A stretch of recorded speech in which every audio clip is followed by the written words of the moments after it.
Extra special thanks to Cincy Music for co-hosting My Favorite Album is Terrible. For the best in what Cincinnati's amazing local music scene has to offer, be sure to follow them on Instagram at Cincy Music, that's Cincy with a Y, on Facebook at cincymusic.com, also Cincy with a Y, and on their official website, www.cincymusic.com. Here's the show. Hi everybody. Welcome to My Favorite Album is Terrible. My name's Kent Mulcahy with the Cincinnati Public Library, and normally what we do every other week on Thursdays at 8 o'clock is we take a look at an album that, critics or otherwise fans of that band or artist just seemed to really not like. So we just pick a misunderstood album. We're doing something a little bit different tonight, and so I'll talk about the format and really why we're doing something different. I'll talk about that once we get to the album unveil. But yeah, so normally we're going to pick something and a host would pick an album that they like, and we would have guests on that didn't really care for that album, and they would go back and forth and see who wins at the end. It's not really what we're doing. So sit tight and we'll get to the format for tonight. Just to quickly say before we move on, everything that we talk about tonight, the albums, the books, any type of tangent that we go off on, all of this is going to be free to you with your Cincinnati Public Library card. We have two great music streaming services. We have Freegal and we have Hoopla, and the collections there are just, vast. I don't pay for any streaming music services. I just use what we have at the library, and I definitely do not run out of things to listen to. Always check the comments. Definitely the album that we're going to talk about tonight, and again, any other tangents that we go off on, I will put direct links to all of that in the comments section so you can check out everything we talk about and follow along with us. Speaking of the comments section, if you enjoy what you're watching tonight, give us a like, and very importantly, if you enjoy it and other music fans who would want to join in on this discussion, please give us a share and let them know. I really want this to turn into an interactive thing where we go back and forth with you guys in the comments. You share your opinions on the albums we're talking about. You tell us about things you're listening to, maybe bits of trivia about the album that, we don't include. Would love for you to put that in the comments. So please join us tonight and let us know what you think about this album. All right, so what is the album we are talking about? So the big unveil. Again, tonight is a little different. Tonight we're going to be talking about an album from Van Halen. Now, originally when I, had the idea to do a Van Halen album, it was quite a while ago. And, right up front, I personally am not the biggest Van Halen fan. I don't dislike them. They just, were never really my thing. So my idea for the show was I was going to take an album that no one seems to like by Van Halen. I was going to talk about Balance and kind of just take the combative standpoint of how is this any worse than any other, Van Halen album. And then, of course, with the passing of Eddie Van Halen, it's just, I think it's more appropriate that we just kind of talk about honestly how important and how game-changing Van Halen was. So, we are going to talk about an album that, it wasn't exactly poorly reviewed. It's just that it didn't seem to resonate with Van Halen fans as much. It's always been kind of the outlier of the Van Halen and especially the David Lee Roth area. So what we are going to talk about tonight is Van Halen's Fair Warning.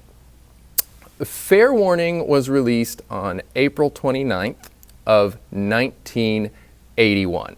And by the way, Fair Warning is available to you through our Hoopla streaming service. Check the comments section and I'll put a link to that in there. So Fair Warning followed Women and Children First. And Women and Children First followed Van Halen 1 and 2, both of which were just massive success. They really changed the face of rock and roll. I mean, Eddie Van Halen's solo eruption from Van Halen 1, I mean, what else can you say about that? It changed how people looked at rock guitar. So, the Van Halen 1, Van Halen 2, massive.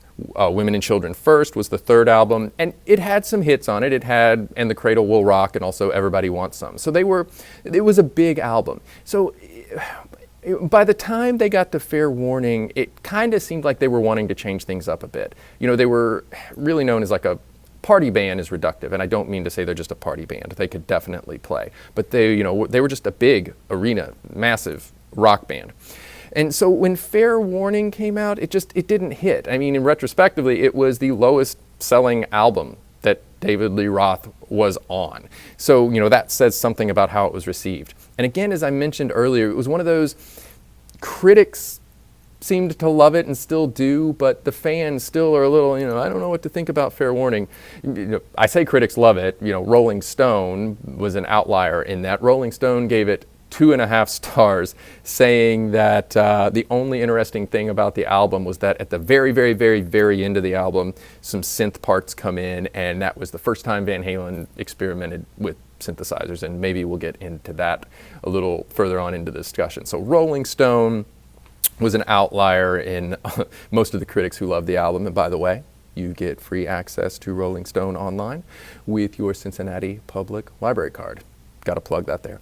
So when people discuss Fair Warning, they say that maybe one of the reasons that it didn't go over as well, it had a bit of a harder edge. It was a little bit darker. Some people said it was punkier. Some people said it was more metal. But it clearly was not as fun as the first 3 Van Halen albums. And, that was by design for sure. I mean, even the album cover that I flashed above, it was flashed a few seconds ago. It's ominous. It's dark. And on top of that, there's no super hooky, obvious singles on this album. I mean, the one kind of big hit was Unchained, but I don't know, maybe it's just me, but even Unchained doesn't quite have the hookiness that I associate with the biggest of the big Van Halen singles. So yeah, it's definitely darker and it's definitely more aggressive. And it's always up to, you never really know what's going on. Some people blame Eddie Van Halen. They're saying he wanted to get a little more serious, take a darker approach. But no matter what, there was a lot of internal struggle going on in the band at the time, and you really hear it in the music. It's kind of all over the place. It seems like there's a ton of ideas. It seems like some of the band members wanted to go this way, some wanted to go that way. So it just makes for an interesting listen, and it's not an easy listen. And that's not a bad thing, but it's not an easy listen like the earlier Van Halen albums. All right, and so with that brief introduction, let's move on to the interview and full discussion of the album.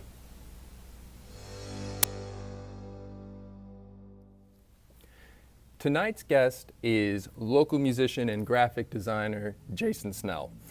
Logo, animation, graphic, visual, brand, anything, any word that you could attach designer to at the end of, he is your guy. He's the founder of We Have Become Vikings Creative Studio. He's worked with heavy hitters like Guided by Voices, Amazon, F1 Racing, and Virgin America, but he makes it a point to say that he really loves helping his neighbors' startups gain traction in the community and beyond.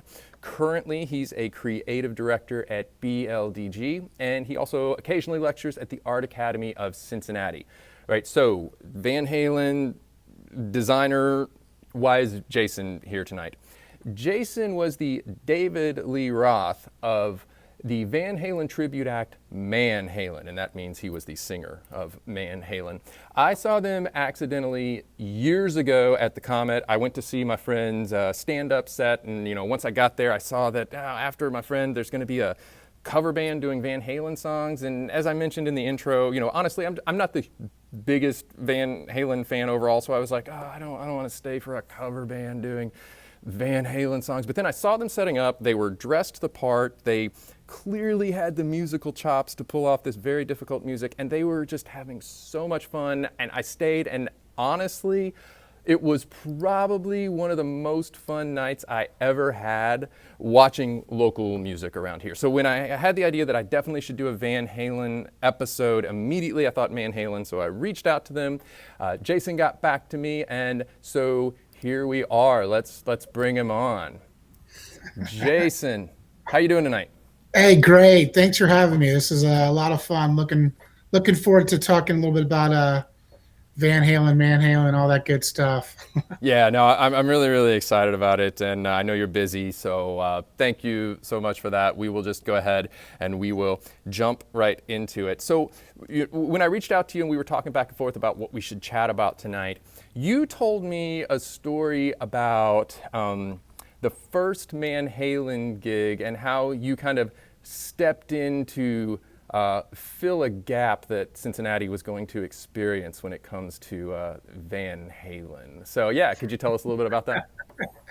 Yeah, it was pretty funny. So that look through the years, there was only one Van Halen that we considered, the real Van Halen, and that was David Lee Roth, right? All those songs, back from our childhood.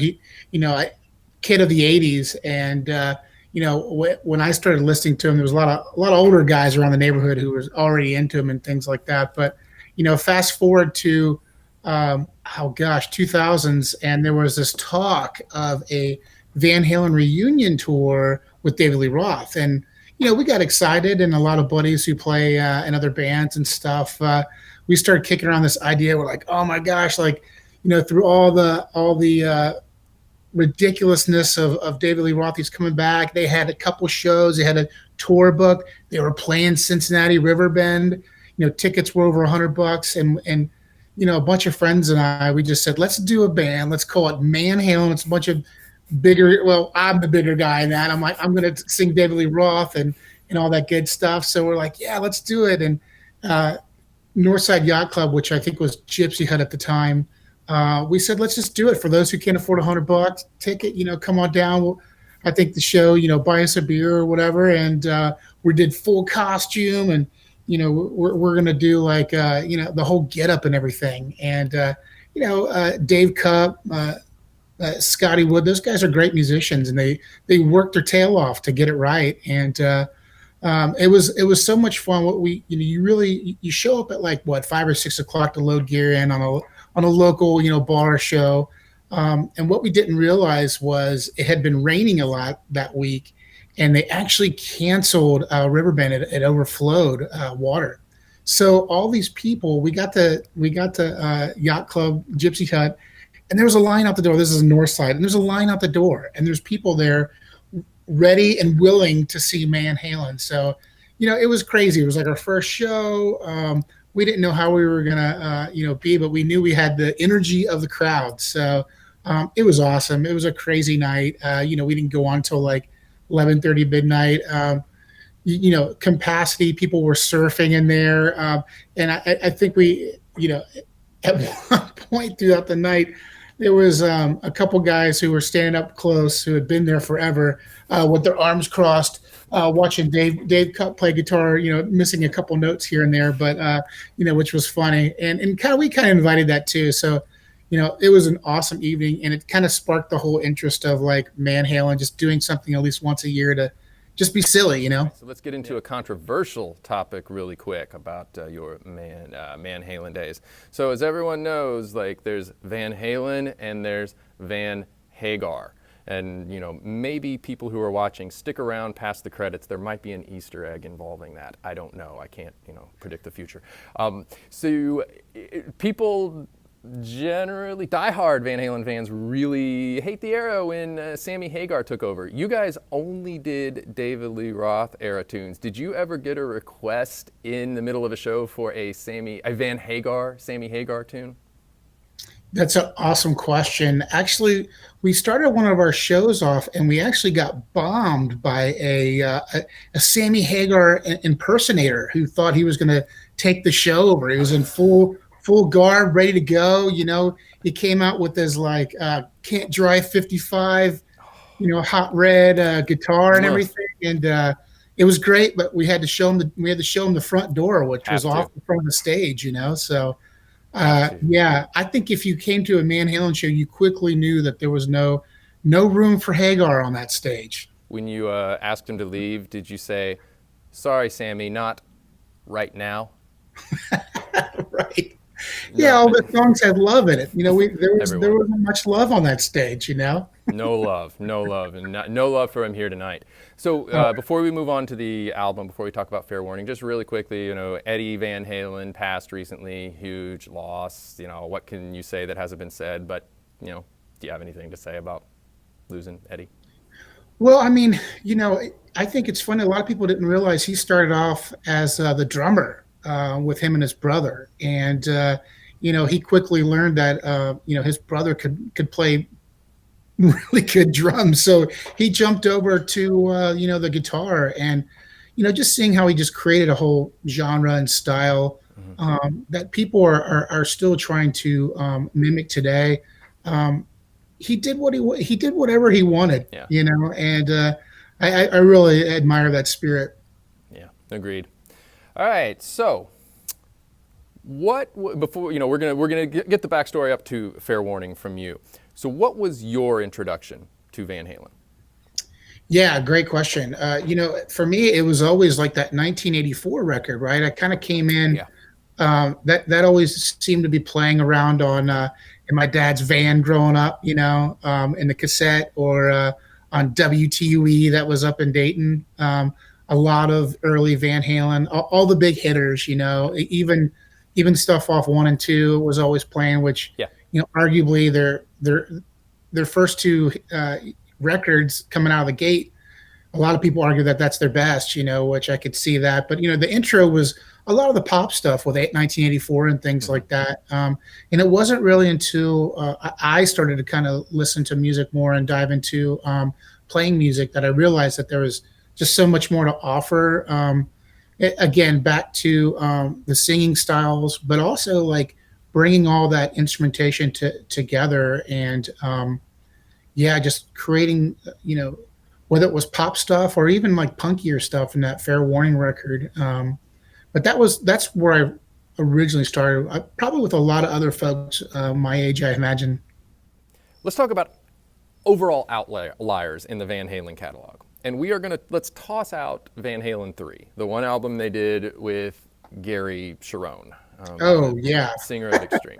Let's toss that out. That's clearly an outlier. They only did one album with him. But let's add in the Sammy Hagar era of the band. Do you think this still stands as an outlier, or is there another album that you would pick from it that's like, man, this is just a weird album in Van Halen's catalog? Oh, I mean, when it was like when they changed the guard over, right? When it became the Hagar stuff, it's not like I don't want to say it was like terrible stuff because there was a lot of my youth when I listened to like, OU812, the 5150 stuff. Like it wasn't, what was that like Blue Angels song in there? Like the video, it wasn't like it was, I look at it now as like cheesy and it doesn't really hold up, but, the music, I mean, the music's awesome. And yes. And really, and then fast forward to that record Balance. Now, I got a story about Balance I got to throw at you too, because the first ever like real concert I went to as a kid, outside of the Bill Goodman's Gun and Knife show, Sing Survivor, when I was a kid, I'm like, I know those commercials. Band. Was my parents let me go see Balance, the tour, and I was probably in junior high or something like that. I was not allowed to go to that tour. Yeah. And my buddy who got tickets was like a year too older than me, and his parents bought them for him and got like 2 floor, like 5th row. I mean, it was right there. I couldn't believe it. And I'm like, oh my gosh, every show should be like this. This is crazy. Like we can literally see, Eddie Van Halen tapping on his guitar. It was crazy, So that was pretty wild. But I listened to a lot of that record Balance because I was like going to the show, and it was just when you see something on that first tour, you get excited about it. And when I listened back, about a month ago, I listened back to that record Balance, and it's got some really hear me out. The music, it's got some good like music tunes on there. The vocals, you have to stop it. It's just done. But some of that reminded me a little bit of like some older Van Halen stuff when they were just kind of going for it. And I think with that one, that was like sort of like their last hurrah, like let's go for it, kind of thing.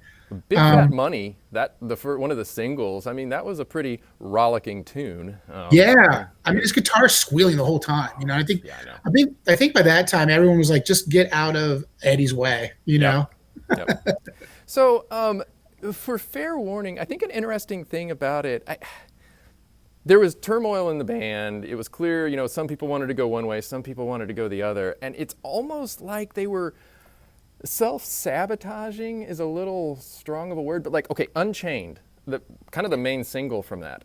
There's there's a weird time signature break in the bridge before it goes into the chorus, and so people are used to kind of nodding their heads, and then they're like, oh, they get thrown off. But it's not all Eddie Van Halen's songwriting. Sinner's Swing, which is a great song. It has this intro that seems like it's going to be this gorgeous song. No, that's Dirty Movies. Yeah. Those two, I get those two kind of mixed up early in the album there too. That like swing to that. Yeah, right.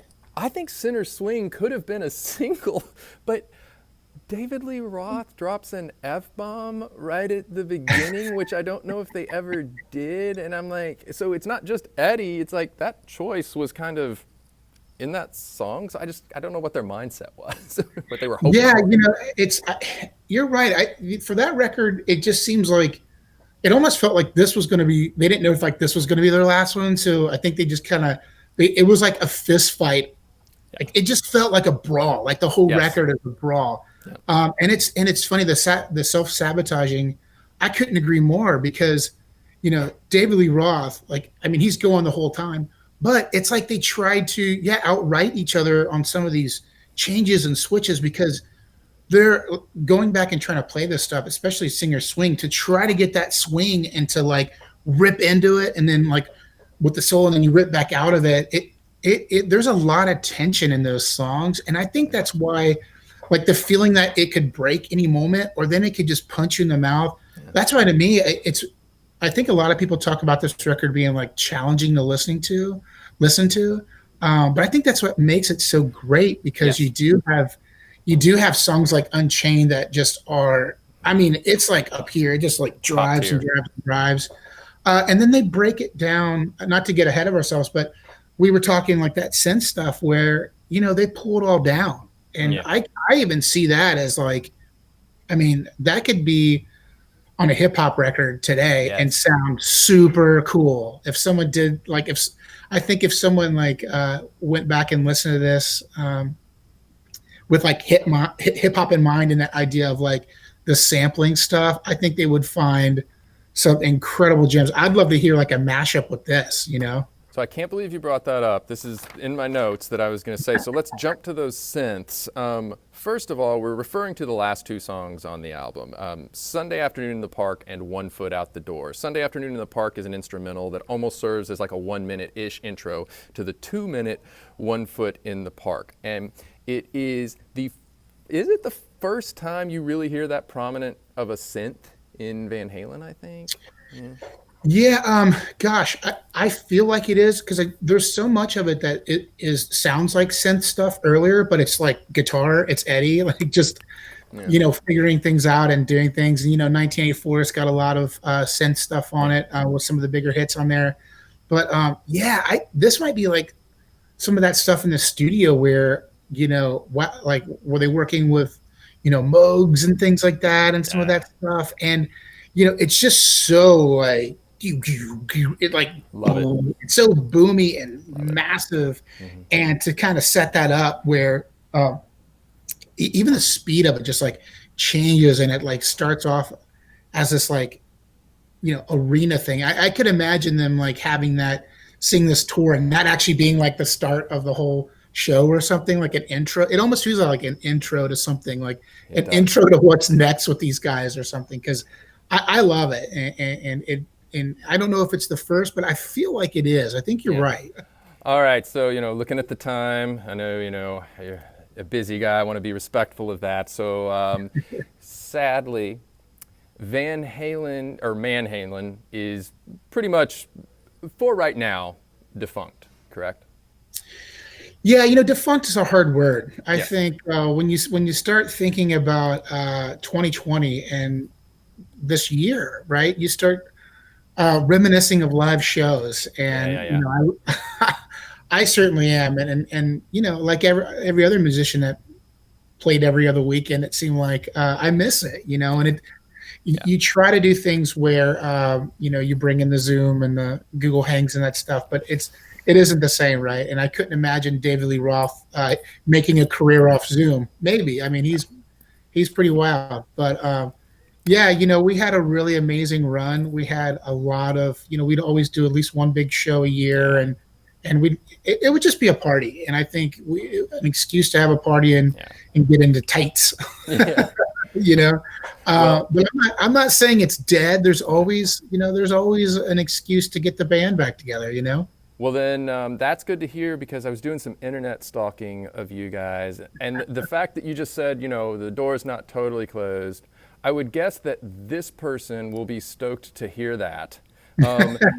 Someone got a Man Halen, not a Van Halen, a Man Halen tattoo. And I Yeah. mean, what bigger honor? How many people can say that their band got their logo tattooed on someone's skin? That's crazy, and I don't know exactly.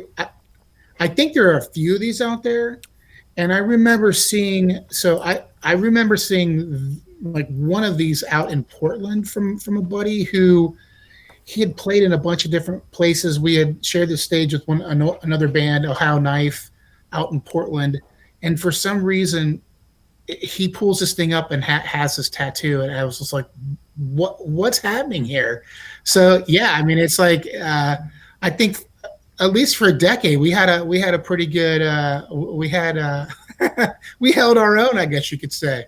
Absolutely. And you brought up the Ohio Knife. What are you doing these days? Because you're not done musically. Yeah, really just kind of hunkering down in my basement down here, Yeah. and I've got a record about ready to release with Awesome. a really amazing band called Temple. We had a good run there. It was like a metal heavy kind of a band thing going on there. So that'll be coming out October 25th, which that was a blast. Those guys are super talented musicians and hold their own in a ton of other bands Mm-hmm. across America. It seems like. Ohio Knife, we played a bunch of shows, put out some really great Yeah. records in collaboration.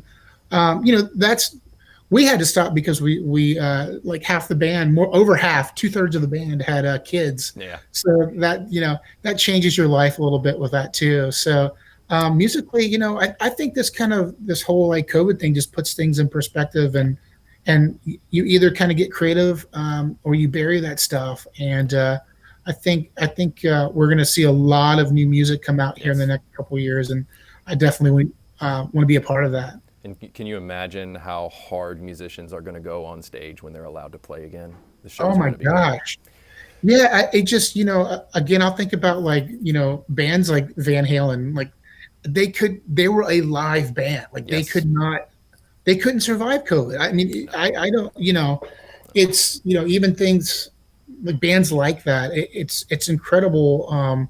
And the amount of patience and things like that bands have to have right now. I mean, you, even what South Dakota, you're seeing bands like going on and playing shows, for a couple bucks, and that's sad to see, but Yeah. people need to get back out there. We'll get there eventually. All Yeah. right. So before I let you go, I want to ask you something, completely switch gears from music for a second. You are working on an amazing project right now that involves Ezzard Charles, and I didn't know if you wanted to talk about that just a little bit. Oh yeah, thank you so much. This is a project, working with the Parks Foundation Right. at Laurel Park on Ezzard Charles Boulevard. We've been working for close to 4 years now on bringing this legend to life Right. in the world's first bronze interactive sculpture Amazing. at Laurel Park. Yeah. Ezzard Charles, I mean, I don't know if the listeners, viewers know too much about him. Yeah, just say a little bit Heavyweight about him. Yeah. champion. Yeah, yeah. Heavyweight champion of the world. A veteran, spoke three languages, part owner in the Cotton Club over on the West End. So he was very involved with jazz music, early rhythm and blues, and knew all those guys from King Records and stuff. So, Mm-hmm. he just did so much. I've learned a lot about Ezra Charles in the last handful of years from the public library and Brian and you guys down there helping out. But yeah, this thing's going to be coming to fruition 2021. That's awesome. And we couldn't be more excited. If people want to get involved and see what we're doing, EzzardCharles.org. Yeah. Just an awesome man. I mean, it's like this should have happened, 20 years ago, but it's where we're at, and we want to celebrate those neighborhood heroes. And I'll put a link to that in the comment section tonight. Awesome. I appreciate that. Well, thank you so much for your time. Is there anything else you want to say before I release you? Check out Fair Warning. It is a gem. There's a lot of, start to finish, it's a killer record. Under 10 tracks? I think it's like 9 tracks, something like that. Sounds even better on vinyl. I think you could probably hear David Lee Roth yelling at somebody in the background on every song in On there. Unchained, he like gets into it with like the producer. The producer, you literally hear him say, "Oh, come on, Dave, give me a break." Yeah, I think that's Ted Templeton. If I remember, he did so many like Warner Brother records right there. Like he's a champion of all this stuff. But yeah, I mean, like crazy band. One of their greatest records for sure. Yeah. And man, I'll just leave you guys with a little yeah. Thank you. I almost wanted to ask, but I was afraid to. So thank you so much. There's no better. I can't top that. So I'm just going to say thank you so much. And yeah, thank you. Thank you. Have a nice night. Thank you so much for joining us tonight for My Favorite Album is Terrible, and thank you so much to Jason Snell for giving us some of his valuable time for that great discussion. He's a busy fellow, so we definitely appreciate it. Be sure to look in the comments for everything that we talked about tonight. Definitely I'll put links to the album, but I'm also going to put a link to just a general Van Halen list I think you might find interesting. CDs, digital albums, books, guitar, tablature, if you are feeling brave. So just take a look and you can follow along with everything we were discussing. Also in the comments, you will find the big unveil for what we are going to be discussing 2 Thursdays from now at 8 o'clock on the next episode of My Favorite Album is Terrible. So if you just can't wait for another 2 weeks, jump in and you'll see what we're going to be talking about. And while you're there in the comments section, if you enjoyed what you watched tonight, give us a like and definitely give us a share to anyone that you think might be interested in joining in and talking with us about music every other Thursday night. Share it with any Van Halen fan that you think might have missed tonight's episode. Just we'd love to talk to you about all this stuff in the comments section. So give us a share, help us spread the word about the show. Thank you so much for joining us, and we will see you 2 Thursdays from now at 8 o'clock. Thanks.